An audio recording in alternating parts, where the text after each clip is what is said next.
Item ಯಾವುದೇ ಇರಲಿ try ಮಾಡಿ ಆಚಿ ಚಿಕನ್ ಮಸಾಲಾ. ಚೆನ್ನಮ್ಮ ಅಂತ್ಯಕ್ರಿಯೆಯಲ್ಲಿ ಗಣ್ಯರ ದಂಡು ಇವತ್ತು ಭಾಗಿಯಾಗಲಿದ್ದು ಮಧ್ಯಾಹ್ನ 2:30 ಮುಖ್ಯಮಂತ್ರಿ ಡಿಕೆ ಶಿವಕುಮಾರ್ ಅವರು ಕೂಡ ಆಗಮಿಸಲಿದ್ದಾರೆ. ಕೇಂದ್ರ ಸಚಿವ ಶಿವರಾಜ್ ಸಿಂಗ್, ಮೋಹನ್ ಲಾಲ್ ಖಟ್ಟರ್ ಅವರು ಕೂಡ ಭಾಗಿಯಾಗಲಿದ್ದಾರೆ. ಹೀಗಾಗಿ ಅಂತ್ಯಕ್ರಿಯೆ ನಡೆಯುವ ಮಾವಿನಕೆರೆಯಲ್ಲಿ ಭಾರೀ ಭದ್ರತೆಯನ್ನು ಒದಗಿಸಲಾಗಿದೆ. 5 ಎಸ್ಪಿಗಳ ನೇತೃತ್ವದಲ್ಲಿ ಅತಿ ಹೆಚ್ಚಿನ ಪೊಲೀಸ್ ಬಂದೋಬಸ್ತನ್ನು ಒದಗಿಸಲಾಗಿದ್ದು, ವಿವಿಐಪಿ ಆಗಮನದ ಹಿನ್ನೆಲೆ 3 ಹೊಸ ಹೆಲಿಪ್ಯಾಡ್ ವ್ಯವಸ್ಥೆ ಮಾಡಲಾಗಿದೆ. ನೂತನವಾಗಿ ರಸ್ತೆ ನಿರ್ಮಿಸಿ ಸೂಕ್ತ ವ್ಯವಸ್ಥೆಯನ್ನು ಕೂಡ ಕಲ್ಪಿಸಲಾಗಿದೆ ಅನ್ನೋದ್ರ ಬಗ್ಗೆ ಸದ್ಯಕ್ಕೆ ಡೀಟೇಲ್ ಸಿಗ್ತಾ ಇದೆ.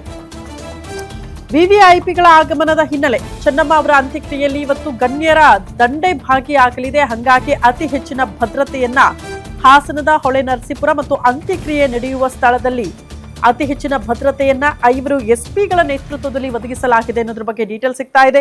ವಿವಿಐಪಿಗಳ ಆಗಮನ ಅನ್ನೋ ಕಾರಣಕ್ಕೆ ಇವತ್ತು 3 ಹೊಸ ಹೆಲಿಪ್ಯಾಡ್ಗಳನ್ನ ತಾತ್ಕಾಲಿಕವಾಗಿ ನಿರ್ಮಿಸಲಾಗಿದೆ ಅನ್ನೋದ್ರ ಬಗ್ಗೆ ಡೀಟೇಲ್ ಸಿಗ್ತಾ ಇದೆ. ಜೊತೆಗೆ ನೂತನ ರಸ್ತೆಯನ್ನ ನಿರ್ಮಿಸಿ ಗಣ್ಯರು ಬಂದು ಹೋಗುವುದಕ್ಕೆ ಸಹಕಾರಿ ಆಗ್ಲಿ ಅನ್ನೋ ಕಾರಣಕ್ಕೆ ಅತಿ ಹೆಚ್ಚಿನ ವ್ಯವಸ್ಥೆಯನ್ನ ಕೂಡ ಮಾಡಿಕೊಳ್ಳಲಾಗಿದೆ ಅನ್ನೋದ್ರ ಬಗ್ಗೆ ಡೀಟೇಲ್ ಸಿಗ್ತಾ ಇದೆ. ಹಾಸನದ ಹೊಳೆ ನರಸೀಪುರದ ಜನ ಇವತ್ತು ಭಾವುಕ ವಿದಾಯವನ್ನ ಹೇಳ್ತಿದ್ದಾರೆ. ದೊಡ್ಡ ಗೌಡರ ಕುಟುಂಬದ ಅತಿ ದೊಡ್ಡ ಶಕ್ತಿಯಾಗಿದ್ದ ಚೆನ್ನಮ್ಮ ಅವರ ಅಗಲಿಕೆಗೆ ದೃಶ್ಯ ನೋಡ್ತಾ ಇದ್ದೀರಿ.